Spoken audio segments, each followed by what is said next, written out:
Magandang umaga mga ka-happy hour. Narito ang mga balita para sa MBC TV Network News Update 9 AM edition. Dalawang matataas na opisyal ng Manila LGU, ipinaaresto.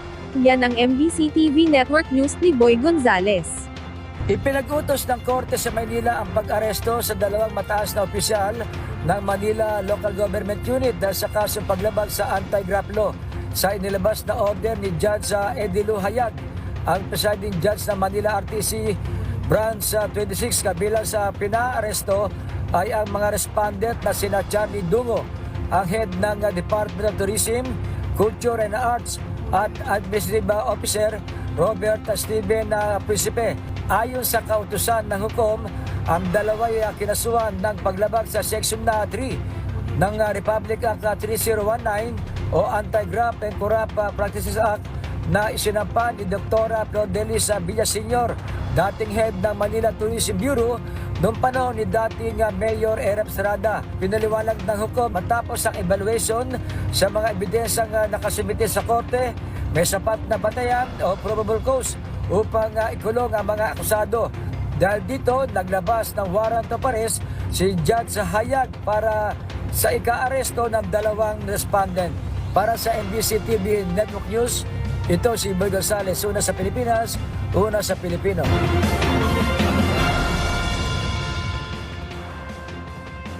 Samantala, VP Sara Duterte, may payo sa publiko sa pagpili ng mga kandidato.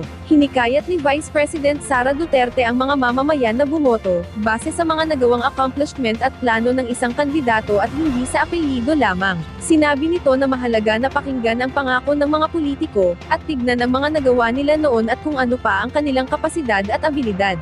Hindi dapat tignan ang apelyido lamang, dahil ang importante ay ang mga pangako at naging paninindigan nito, ganon din kung ano ang gagawin nito sa bansa. Naniniwala din ito na ang tao ay may kapangyarihan na baguhin ang kasalukuyang lagay ng bansa, sa pamamagitan ng pagpili ng nararapat, tapat at may mararapat na manilbihan sa bansa. Hindi naman nagbanggit ang Vice Presidente kung sino ang tinutukoy nitong mga kandidato, na mararapat na iboto at hindi iboto.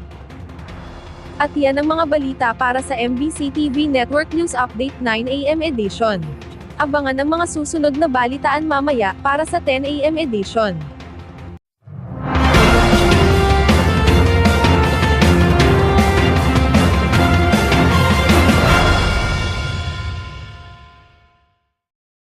Mga ka-happy hour, kung gusto mong manood ang mga balita sa MBC TV Network News Update, mag-subscribe sa aming YouTube channel, i-like ang aming Facebook page, at i-follow sa aming TikTok account.